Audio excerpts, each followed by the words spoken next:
Ya, ya, terima kasih Bu. Identifikasi kebutuhan kognitifmu. Sebetulnya dari awal video sudah diberikan gambaran si guru itu melakukan refleksi, kenapa kok pembelajaran saya ini di kelas saya kok memiliki hasil yang kurang. Lalu dia melakukan refleksi apa sebetulnya permasalahannya.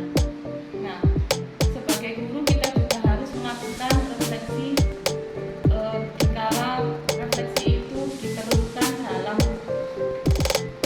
menilai diri sendiri dulu. Refleksi diri. Ya, dimulai dari diri. Lalu untuk yang berikutnya membahas kelanjutannya seperti dia dengan teman sejawat itu diskusi dengan teman sejawat. Sharing. Ya, sharing. Kelas saya kok seperti ini, menemukan akar masalah dengan teman sejawat, dan teman sejawatnya tadi memberikan solusi. Mungkin ini Pak. Nah, itu saya kira juga sangat penting bagi kita.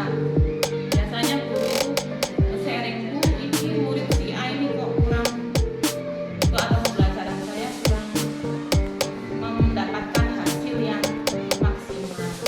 Pada dasarnya pembuatan diferensiasi itu kan kita itu memfasilitasi siswa yang memiliki kebutuhan dan kelebihan yang berbeda-beda. Jadi itulah dikatakan Bu Maria tadi, katakan kalau si A untuk menulisnya sulit tapi dia bisa bercerita, ya kita bebaskan.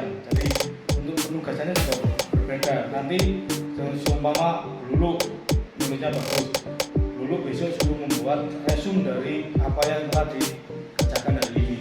Sedangkan untuk Bu Nirma untuk menulisnya kurang bagus, besok disuruh untuk menceritakan apa pengalaman yang terjadi hari ini. Berarti kalau tulisannya kurang bagus disuruh menceritakan dengan cara apa?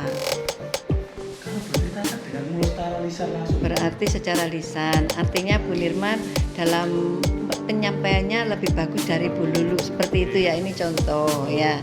Kalau Bu Lulu lebih bagus pada tulisan. Artinya panjenengan melayani anak itu disesuaikan dengan kemampuan dan karakteristik anak masing-masing.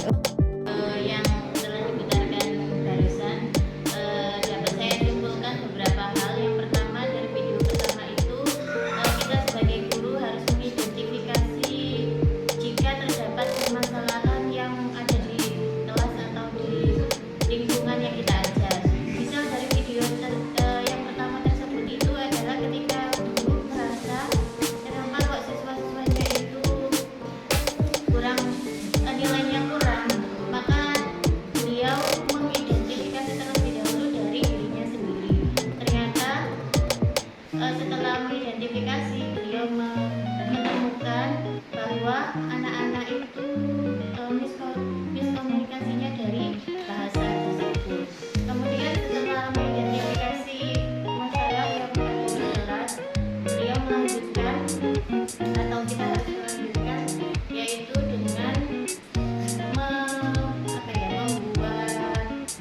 membuat diagnostik, tepatnya untuk mengetahui permasalahan-permasalahan apa yang dihadapi siswa-siswa kita.